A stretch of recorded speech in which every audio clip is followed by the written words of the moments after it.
Oração do Pai Nosso, no Evangelho segundo o Espiritismo, capítulo 28, Kardec fala para a gente que é a oração dominical. Eu pensava antigamente que a oração dominical, porque a gente fazia no domingo, e comecei a pesquisar e ouvir alguns expositores espíritas mais abalizados que eu, e eles falaram que oração dominical vem de Dominus, que quer dizer Deus, a oração a Deus. Eu pensava que era uma oração para a gente fazer no domingo. Há pouco tempo eu aprendi isso. O que nós vamos citar do Pai Nosso está especialmente no Evangelho segundo o Espiritismo, no capítulo 28, nos itens 1, 2 e 3. Mas vamos começar pelo Livro dos Espíritos, na questão 658. O Pai Nosso é uma oração, e uma das mais importantes orações que existem. É a única oração que Jesus ensinou. E o que Deus acha de nossa oração? O que a espiritualidade superior falou para nós, através de Kardec, que é se a prece é agradável a Deus ou não. E eles responderam da seguinte maneira, que a prece é sempre agradável a Deus quando é ditada pelo coração. Porque para Deus o que interessa é a intenção. Como é a minha intenção? O que está saindo do meu coração, do meu íntimo, da minha fé? Assim a intenção é tudo. É preferível para Deus a prece do íntimo a uma prece que é lida pelos lábios sem eu pensar nas palavras, por mais belas que essas palavras sejam. E ele termina que agrada a Deus a prece quando dita com fé, com fervor e com sinceridade. Porque Deus conhece o nosso coração, conhece as nossas intenções.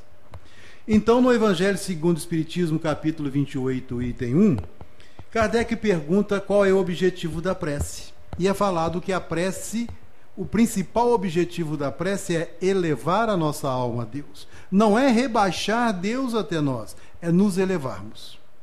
A importância da prece é tamanha que nos eleva a Deus quando é proferida pelo coração, com fé e com sinceridade.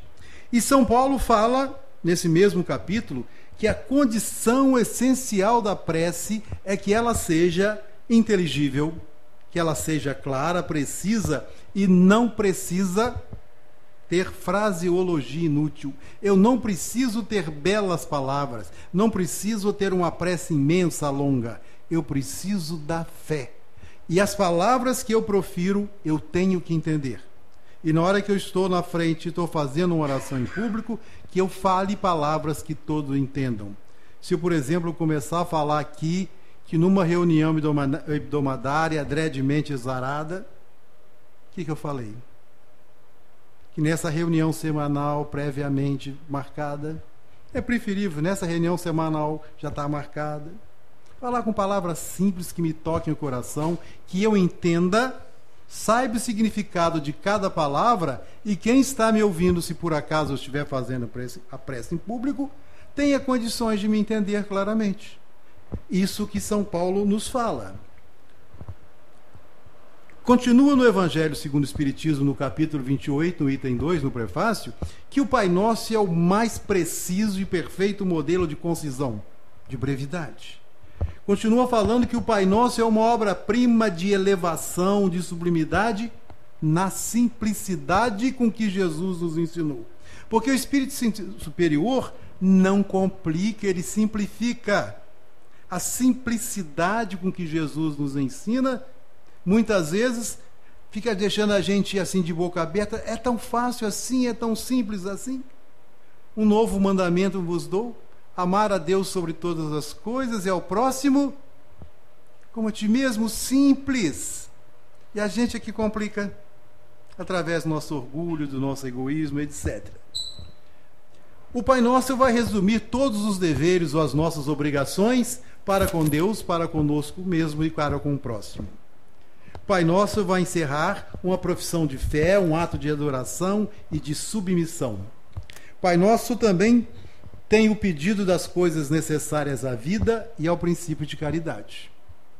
Nesse pequeno trecho, nessas poucas palavras que Jesus nos ensinou. Pois bem, qual de nós aqui, pais, avós, tios, já não nos pegamos a ensinar um filho, um neto, um sobrinho, as crianças a rezarem o Pai Nosso? Alguém aqui já fez isso? Mas ao ensinarmos a rezar o Pai Nosso, nós não estamos apenas repetindo palavras e colocando na cabeça das crianças que essa oração pode ser uma coisa mística que resolve tudo e eu não penso em cada palavra que eu estou orando, eu estou rezando, estou recitando. Jesus nos propõe que nós oremos, que conversemos. Pai Nosso não são palavras místicas que vão resolver todas as coisas. Se a gente está ensinando o Pai Nosso para as crianças, ou orando ou rezando o Pai Nosso como uma coisa mística. Parênteses, já viu o jogador de futebol, quando acaba um jogo, vai começar a gritaria e a velocidade que eles falam o Pai Nosso, com coisa que quanto mais gritar, mais rápido vai chegar? Será que naquele momento está analisando frase por frase, palavra por palavra?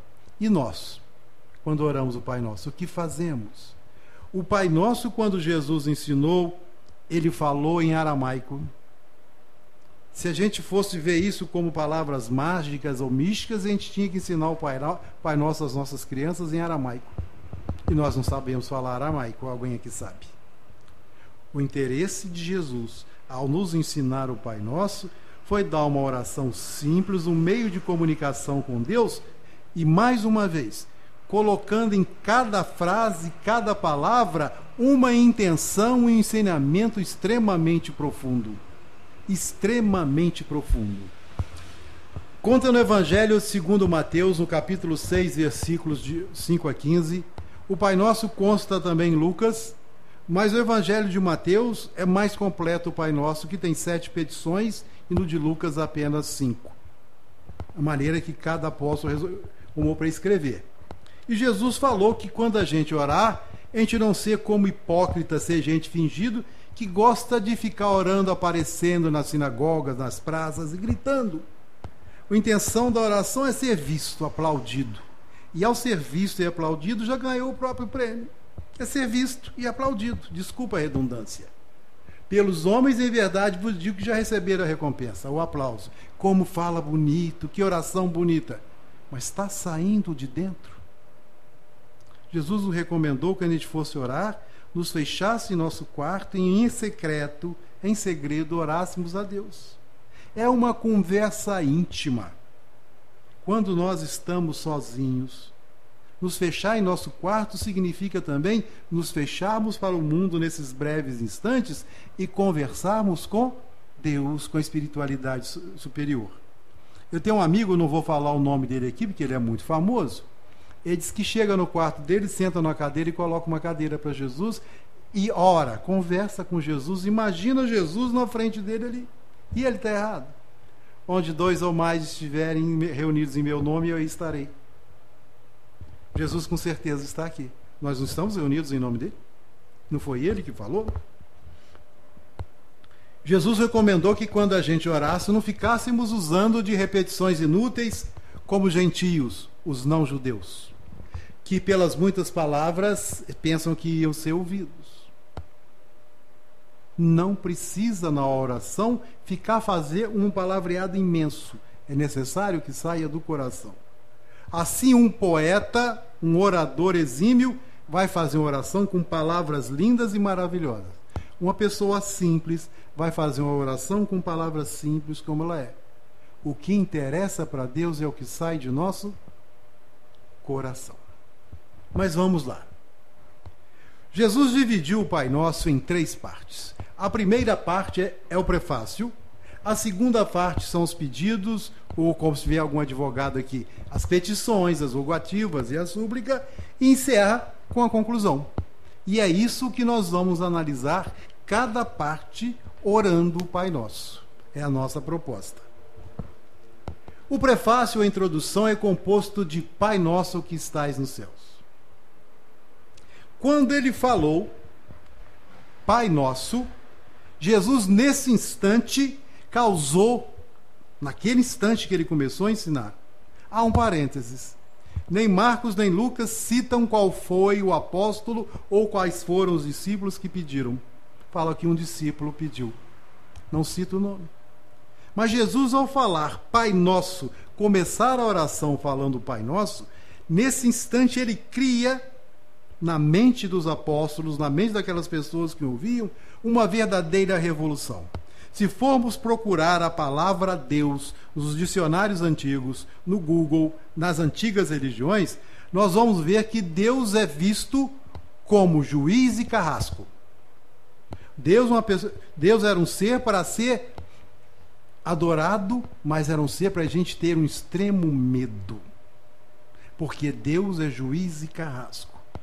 E Jesus chega, em todo ensinamento, ele se refere a Deus como Pai, não como juiz e carrasco. Dá para entender um pai sendo juiz e carrasco ao mesmo tempo, que pune e castiga, ou um pai é uma pessoa que protege e educa? Jesus está tirando toda aquela ideia que vinha do Antigo Testamento de um Deus juiz, punitivo e carrasco para um Deus que protege e educa e ensina. Pai Nosso, ele fala. E é outra coisa muito importante. O que Jesus quer falar quando ele fala Pai Nosso? O que é que Jesus quer dizer quando fala Pai Nosso? O que é que nós devemos sentir quando começamos a oração? Pai. Não estou tratando de um ser qualquer. Estou me referindo a nosso Pai. No Livro dos Espíritos, a primeira questão é: o que é Deus? Inteligência suprema, causa primária ou causa primeira de todas as coisas. É a este ser de inteligência suprema, que é a causa de tudo que existe no universo, de tudo que existe em todo o universo, que eu estou me dirigindo, porque eu sou filho de Deus. Mas quando eu falo isso, o que Jesus quer dizer com isso? Que quando aceitamos esse Deus como Pai, conforme Jesus nos ensinou, eu estou criando um vínculo, e isso é muito importante que eu tenha na consciência, com o nosso Pai. Porque Deus é nosso Pai, é o Pai nosso de todos nós. Assim, meus irmãos, cada vez que eu falo Pai Nosso, estou me referindo ao Criador do Universo e o Criador de cada um de nós. Eu estou criando um vínculo, porque quando eu aceito Deus como nosso Pai, não como meu Pai, como nosso Pai, eu crio um vínculo com cada um de vocês, que estão aqui no centro, ao vivo, me vendo, e aos que vão me ver na televisão. Mas eu criar um vínculo de irmandade aqui com vocês, está muito fácil. Muito embora seja uma quarta-feira, 8 horas da noite, chegamos aqui limpos, de banho tomado, cheiroso, não é? Não é fácil abraçar vocês, gostar de vocês? Todo mundo está bonito, limpo, cheiroso. Mas da mesma maneira, aquele irmão que está caído ali na sarjeta, que está alcoolizado, que está drogado, que está uma semana sem tomar banho, também é meu irmão. Aqueles meninos, aquelas moças, aqueles rapazes que estão no Ceresp, que estão nas penitenciárias, são meus irmãos. E o pior, quando eu não considero irmão, não trato como irmão o meu próximo mais próximo, que está em minha família. Quando eu falo Pai Nosso, eu estou criando um vínculo com toda a humanidade, com cada irmão que está aqui, encarnado e desencarnado. Pobre, rico, não importa a cor, a raça, a religião, é meu irmão. Estamos em estágios diferentes, temos gostos diferentes, mas somos irmãos. E de que maneira eu vivo essa irmandade com o Pai Nosso? Elegendo uns como preferido e afastando outros. Quando eu estou falando isso, estou falando para as orelhas mais próximas da boca. Estou falando para mim. Pensando no que eu faço, quando eu saio daqui, entro no carro, fecho os vidros e quando batem na porta eu não abro. Justifico que é para comprar droga, que é para comprar cachaça. E às vezes o irmão está aqui precisando de um sorriso. É tanto o meu irmão, quanto a minha família, quanto vocês. Esse vínculo, quando eu falo Pai Nosso, é extremamente importante. Depois dessa introdução, onde eu reconheço Deus como o Pai de todos, como eu me reconheço como irmão de cada um, que não sou melhor do que ninguém, que eu não sou superior a ninguém, reconheço isso de coração nessa oração, eu vou começar a fazer meus pedidos ou as minhas petições. E o primeiro pedido que a gente faz é: santificado, Pai nosso que estais nos céus. Que céu é esse? Onde é o céu? É todo o universo. Onde é o céu? Minha consciência. Santificado seja o seu nome. Eu peço para que eu seja capaz de santificar o nome de Deus. O que é santificar? O que é bendizer o nome de Deus?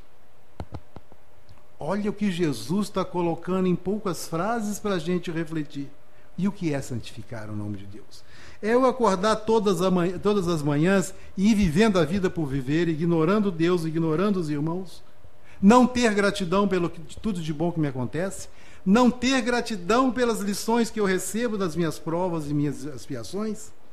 E uma das maneiras de santificar e bendizer o nome de Deus, eu pulei alguma coisa aqui, de santificar o nome de Deus, é aprendermos a termos gratidão.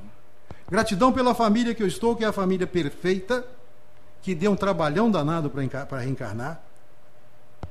Eu tive um projeto biológico, teve um projeto social, um projeto espiritual, meu corpo foi escolhido, eu dei palpite se a minha reencarnação foi semi-compulsória, foi semi-voluntária. Estou dentro da família que me recebeu com amor, estou dentro da religião que está me fazendo crescer, tenho um emprego que me dá sustento, tenho o corpo perfeito ou não, mas é o corpo que eu preciso para crescer.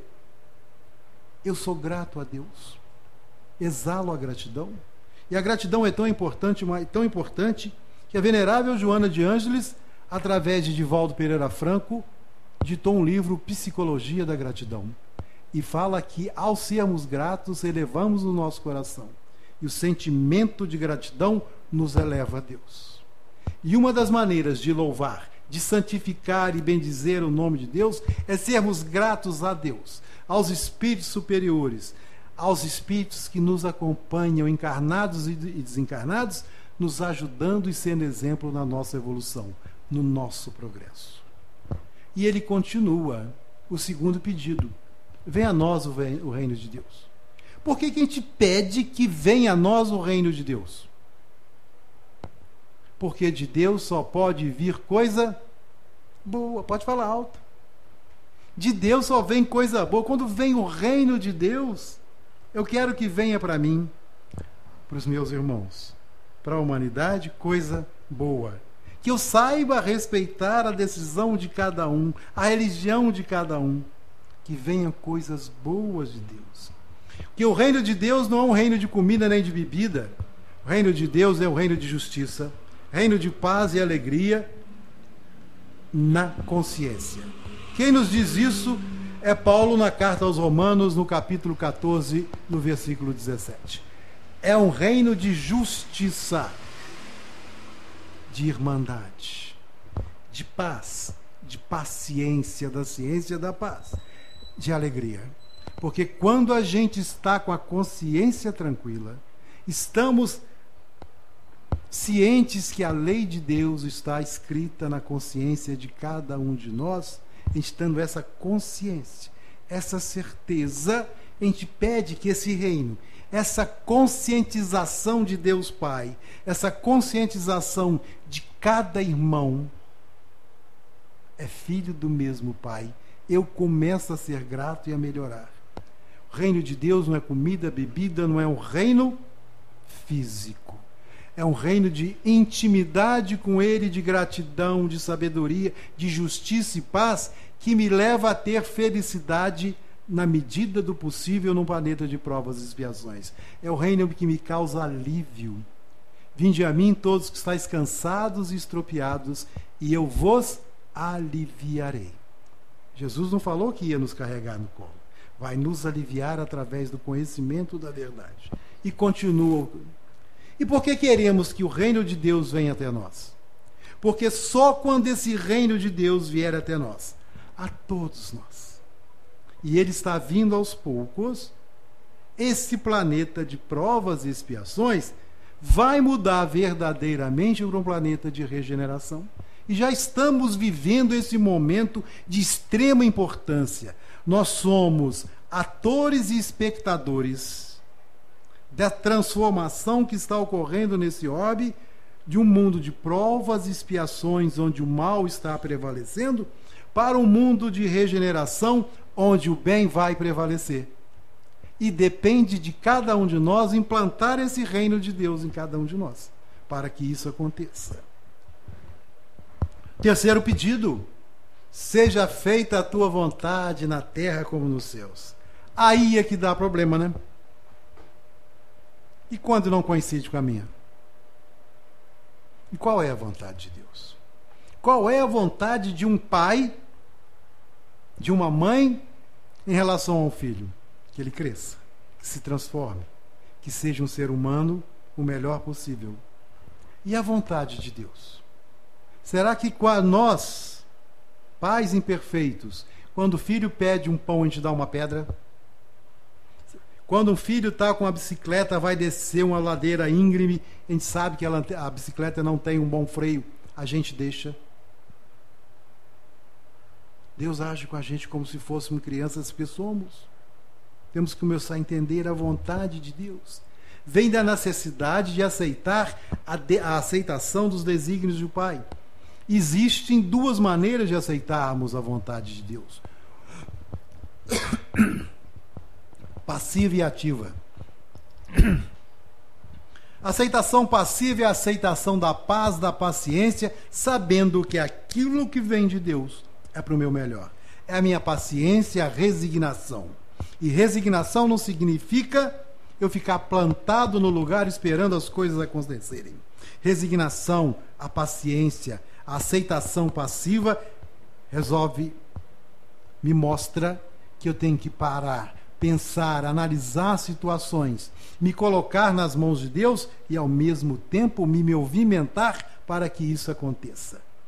E a aceitação ativa é esse movimento, é o movimento constante que fazemos em relação à felicidade. Jesus nos explicou isso nas bem-aventuranças. As bem-aventuranças para o povo hebreu, significa estar a caminho, é não ficar parado esperando as coisas acontecerem. Significa que eu tenho que caminhar sempre, é não ficar parado sobre minhas lembranças, sobre o meu passado, é ir em frente. E para o povo grego, para a filosofia grega, as bem-aventuranças significam a felicidade suprema, que é o que nós um dia vamos alcançar quando formos espíritos relativamente puros. E a aceitação passiva e ativa dos desígnios de Deus me leva a caminhar para um mundo melhor, para o interior melhor, para ser um homem, um ser humano melhor, porque eu sei que de Deus só vem para mim o que é o melhor. Na segunda parte do terceiro pedido, assim na terra como no céu. Onde está o céu? Onde é o céu? É lá em cima, aqui embaixo, ali, para trás. Onde que é? No coração, dentro da gente. Onde estão escritas as leis de Deus? Nossa consciência. Nós podemos viver aqui céu e inferno, como estado de espíritos. E na grande maioria das vezes, viver o céu é questão de escolha. É uma questão de amorosidade comigo mesmo. É uma questão de saber amar do jeito que Jesus amou, saber ter o amor ágape, que não é o amor que eu sinto, é o amor que eu escolho sentir pelos meus irmãos e comigo mesmo. Sabendo que cada um tem as suas imperfeições e eu tenho as minhas, sabendo aceitá-los, amando com amor ágape, eu começo a ver o céu dentro de mim. É um céu de autoconhecimento. É o céu do autoconhecimento que Santo Agostinho nos ensinou na questão 919. Qual o meio mais prático e mais eficaz de ser feliz nessa vida e resistir às tentações do mal? Um sábio da antiguidade já disse para a gente: conhece-te a ti mesmo. O céu é o nosso autoconhecimento. Porque existem no mundo duas grandes verdades, e a primeira grande verdade é a verdade do Evangelho que Jesus nos ensinou. É o que nós espíritas tentamos viver. É aquela que fala Allan Kardec no capítulo 17 do Evangelho. Reconhece-se o verdadeiro espírita pela sua transformação moral e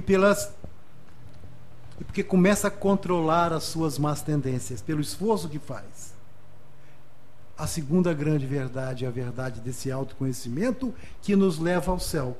Que a partir que a gente conhece, sabe as nossas limitações, nós vamos saber agir e como fazer para chegar ao céu, a nossa paz e a nossa felicidade. O céu é o nosso eu interior, todos os nossos sentimentos e vontades. E o nosso eu interior, sentimentos e vontades e emoções, formam em torno de nós uma psicosfera que emite para o mundo espiritual e para o mundo carnal, emite a minha realidade como ser humano e como ser criado por Deus. Como eu estou? Quais são meus sentimentos? Quais são minhas emoções? O que eu penso? Emite a minha realidade. Quem eu sou? Para os outros e para mim mesmo. Tudo o que fazemos deve ser com pureza de coração. E a palavra pureza aqui, onde ela está escrita aqui, dessa maneira, não é a pureza de ser puro, de ser virgem, de ser imaculado. A palavra pureza, nesse instante, está sendo falada para a gente de não ter dicotomia de pensamentos.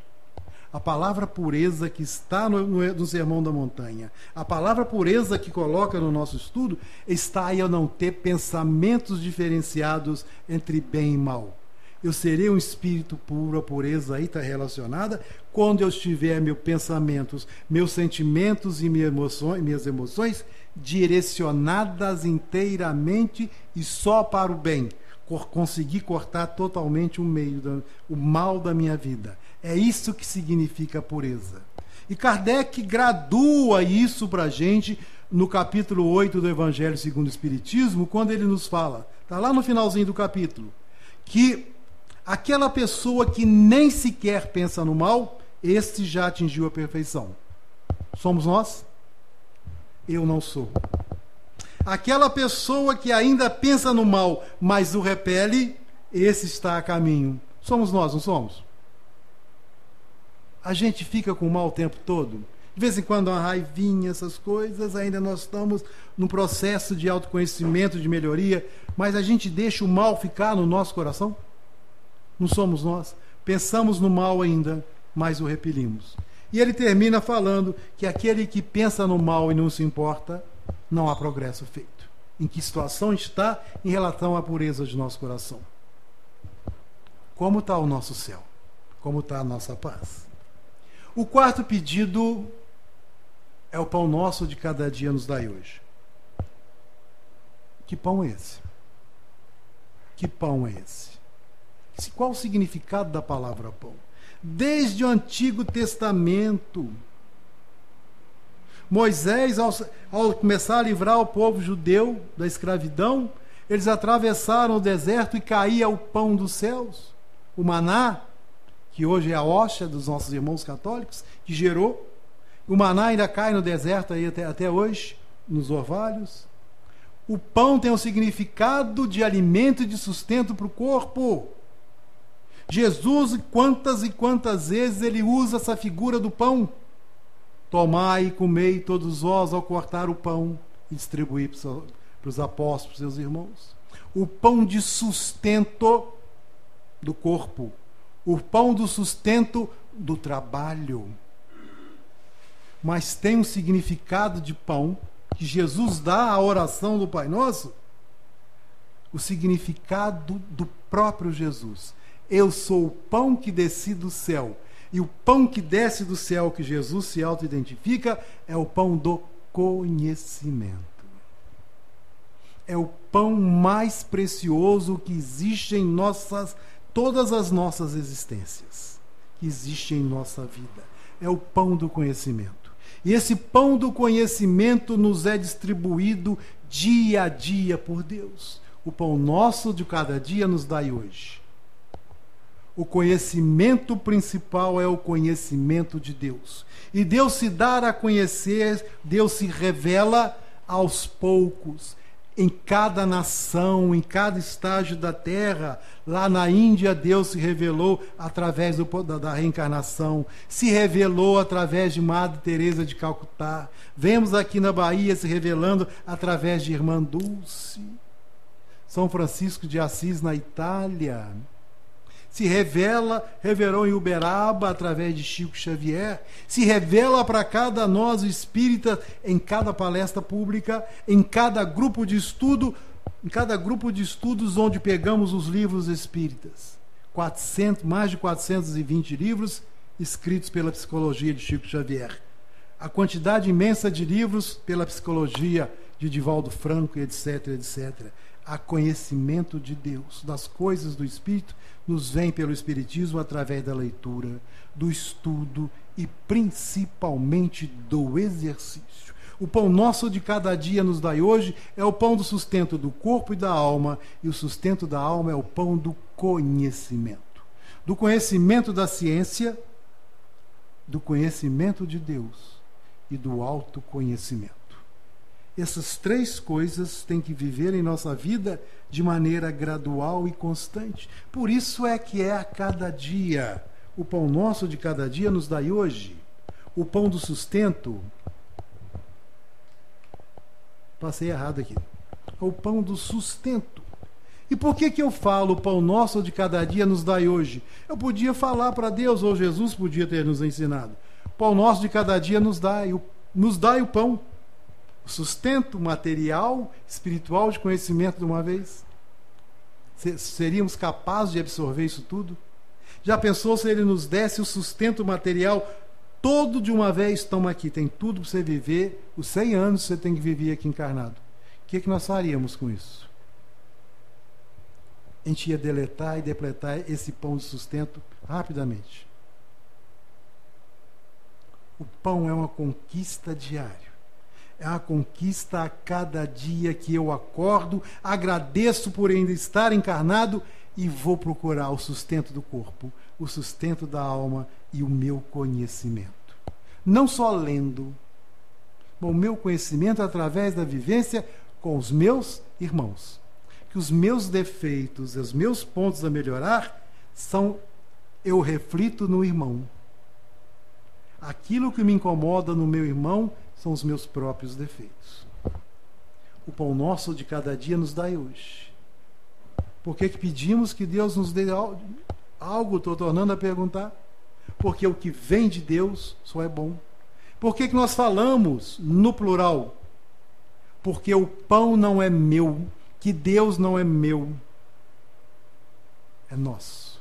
O pão é nosso. O sustento, a vontade, o conhecimento deve ser partilhado e não tem que ficar fechado em câmaras secretas.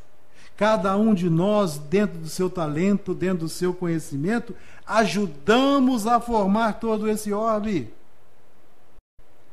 No Livro dos Espíritos, questão 132, alguém lembra qual é a pergunta?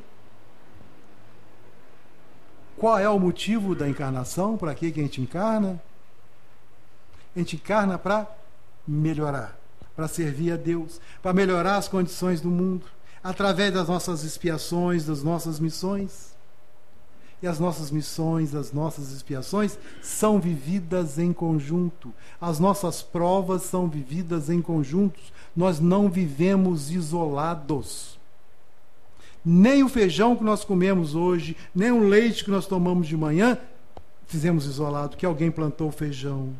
Alguém colheu feijão, alguém levou feijão para o supermercado, alguém embalou o feijão, alguém fez o feijão que eu comi, alguém fabricou a panela, alguém fabricou o fogão, alguém colocou água, alguém colocou o gás. Eu não faço nada sozinho. Cada um de nós, na sua capacidade de servir, de amar, de estarmos juntos. Por que falamos no plural? Porque é para todos nós. O sustento e Deus é para todos nós. E, finalmente, por que nos dai hoje? Jesus nos ensinou a orar. E no Evangelho segundo o Espiritismo, capítulo 27, item 22, ele explica o motivo desse pão nosso, da nossa oração, da conversa com Deus. Renato, você pode me auxiliar nisso? É o Evangelho segundo o Espiritismo, capítulo 27, item 22. Por favor.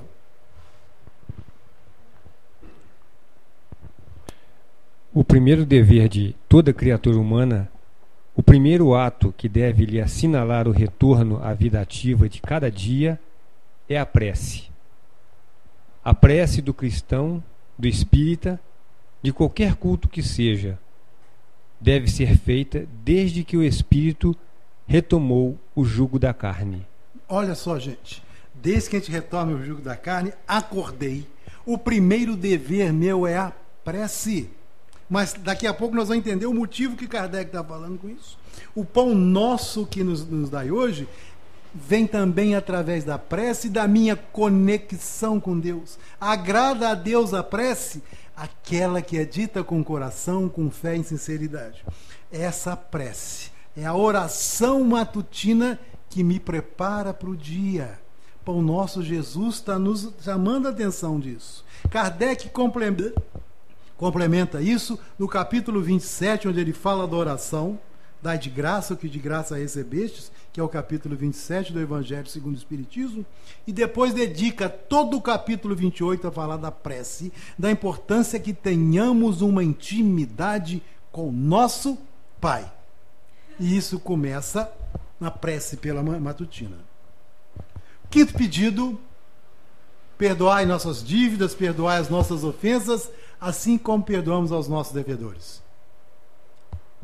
Normalmente a gente pensa que eu tenho que perdoar. E quanto perdão que eu tenho que pedir aos meus irmãos?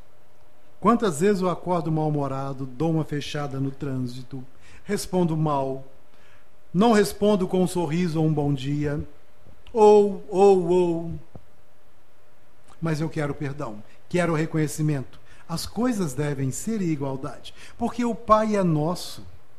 Nós somos irmãos. Quero perdão, mas antes eu perdoo. E um perdão, que são dívidas, são essas que está falando, as desobediências às leis naturais de Deus. Sugiro que a gente leia, fica como prazer de casa, não dever, Livro dos Espíritos, questão 921, quando Kardec pergunta se a gente eliminar uma série de coisas, de que maneira a gente poderia ser tão feliz quanto possível aqui na Terra?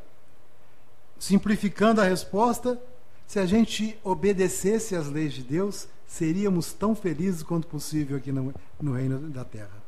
E a gente, de vez em quando, dá uma subvertida nisso.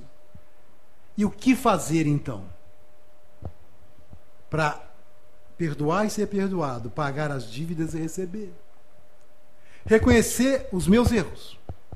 É necessário que eu faça uma autoavaliação e uma autocrítica. É a sugestão de Santo Agostinho na questão 919, que nós já falamos aqui. E principalmente aprender a perdoar o irmão. Não ficar guardando mágoa, melindre. Renato passou por mim na Rua Alves, fingiu que não me viu. Também não olho na cara dele. Não tem gente assim? Às vezes ele estava tão ocupado, pensando longe, não viu mesmo. A gente vai criando casos bobos, criando ódios bobos, não aprendendo a perdoar. E o perdão de perdoar não 7, mas 70 vezes cada ato cometido contra a gente acha que foi ofendido, esse perdão das ofensas não significa que eu tenho que ter Alzheimer e esquecer tudo. Significa que eu tenho que ressignificar o ato, e quando eu lembrar que o Renato não me cumprimenta, que me tratou mal, isso não me incomode mais. Passou. Lembro. Passou. Continua meu amigo. E o pior é que a gente faz isso, fica uma semana, 2 semanas, um mês, com os nossos sangue, com pai, com mãe, com irmão, na família. Casal tem que dormir na mesma cama, cada um de costa para o outro. Nem se cumprimentam. Não perdoa. Reconcilia-te com teu adversário enquanto estás a caminho. Jesus aqui falou isso. 6º pedido: e não nos deixeis cair em tentação. Tentação. O que é tentação? O que é tentação? Gente, ora o Pai Nosso e eu não sei o que quer dizer tentação. Tentação é coisa boa ou coisa ruim? Quem pode me ajudar? Coisa ruim? Como é que você chama? Ana Paula? Ana Paula, tentação de comer um chocolate é bom ou ruim? Tentação de namorar é bom ou ruim? Tentação de um abraço da mamãe bem carinhoso é bom ou ruim? Tentação de uma feijoada pode ser bom ou pode ser ruim? Tentação para ganhar dinheiro pode ser bom? É bom ou ruim? Depende.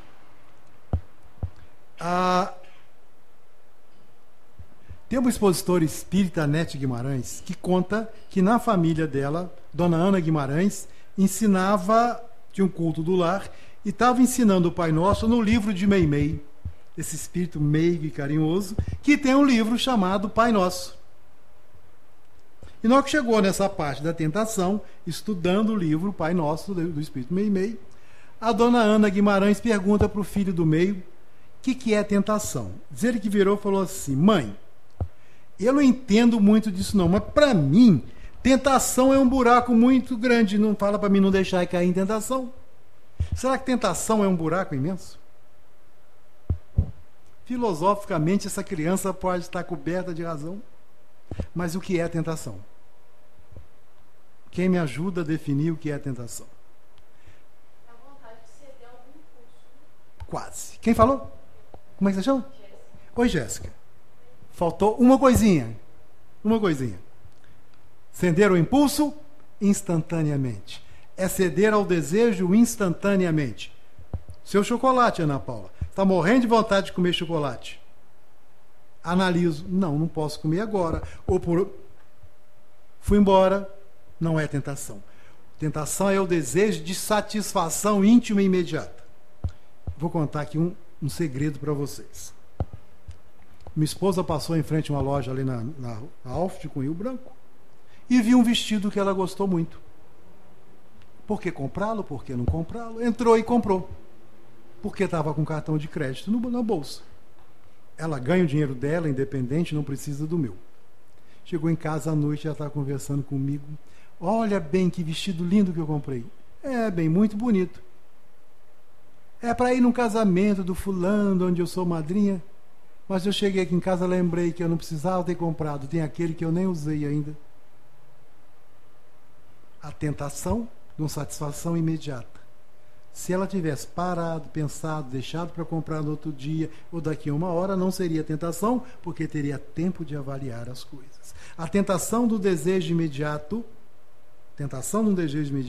é que destrói casamentos, que nos leva a dívidas, que faz uma série de coisas. Não nos deixeis cair em tentação, é nos dar tempo de pensar. Eu não agir por impulso, pura e simplesmente. Eu coloquei o chocolate ali, você viu, Ana Paula? Que é a minha tentação. Eu sou diabético e não posso comer chocolate. É a minha tentação. Quando eu lembro, eu penso no chocolate. A tentação é nos ser posto à prova. São as nossas necessidades de vencermos as nossas provas. E provas significam as nossas experiências que temos que passar nessa vida agora que nós estamos encarnados. É vencermos as nossas tentações, vencermos as nossas provas, e quando a gente já venceu, não preciso mais dessa prova. Quando eu já venci a tentação do chocolate, eu vou comer chocolate quando eu quiser, não por necessidade, tentação, querendo satisfazer um desejo imediato. É por isso que tenho ciúme, por isso que eu me sinto dono dos outros. Imediatamente eu quero, só para mim. É uma coisa muito egoísta. Também. Não nos deixeis cair em tentação, é ser posto à prova. Nesse momento nós estamos pedindo a Deus que nos dê forças para sairmos vitoriosos dos variados testes que temos que passar em cada existência. E por isso não é agir por impulso. Não é reagir. É saber agir em benefício próprio e dos irmãos. O jogo é uma tentação. Olhar indiscreto é tentação. Chocolate é tentação. Eu posso controlar isso? Dá um tempo a agir?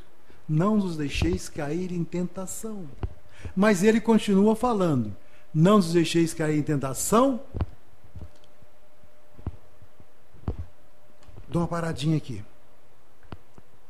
No Livro dos Espíritos, questão 660, quando Kardec pergunta aos irmãos imortais se a prece torna um homem melhor, fala em tentação. O Livro dos Espíritos cita a tentação 27 vezes.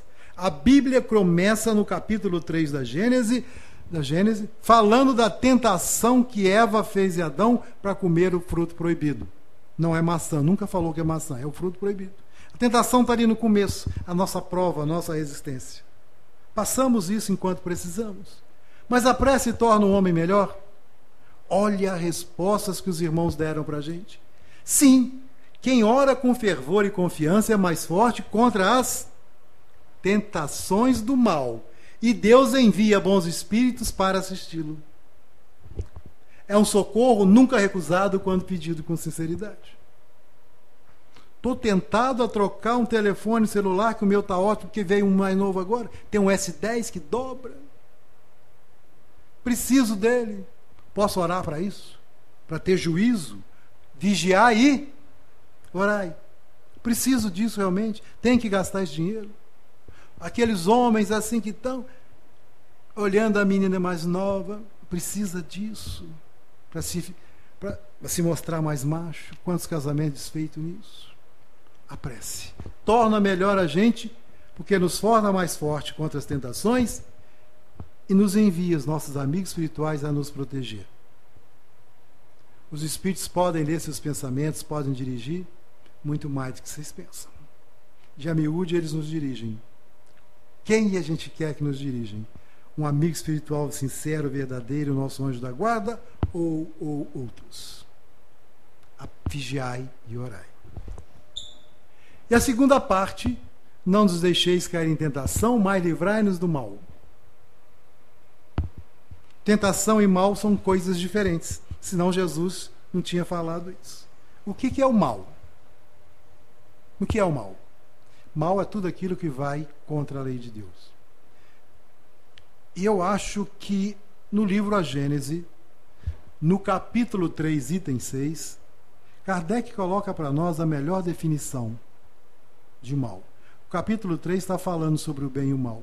E nesse item 6, Kardec coloca para a gente uma definição de mal que vai nos levar a pensar. O que é esse mal? O que eu faço comigo? É isso que está escrito lá. Todavia, os males mais numerosos são aqueles que o homem a si criou pelos seus próprios vícios. São os provenientes do seu orgulho, do seu egoísmo, de sua ambição, da cupidez, dos seus excessos em tudo.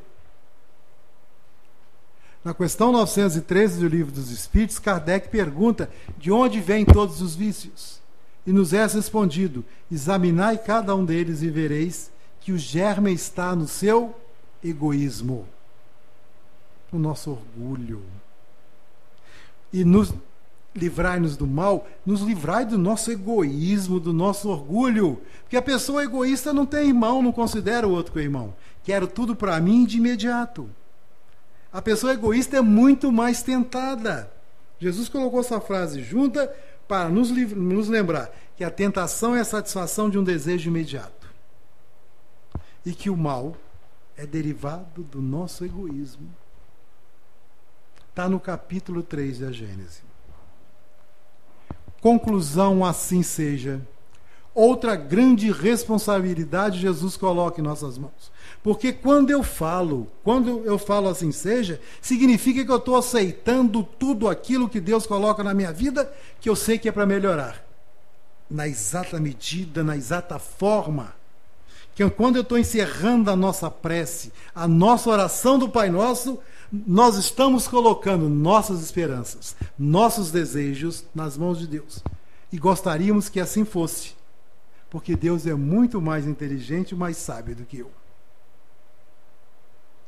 E para isso eu tenho que me permitir ser dirigido por Deus. E Deus nos dirige através de irmãos espirituais importantíssimos.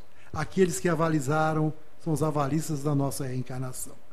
No capítulo 27, que o Renato deu lá sobre a prece, fala tudo aquilo que pedires em prece, acredito que já foi dado. E o que Deus nos dá é coragem, ânimo, mais fé, e permite que os amigos verdadeiros, os amigos espirituais, venham ao nosso auxílio.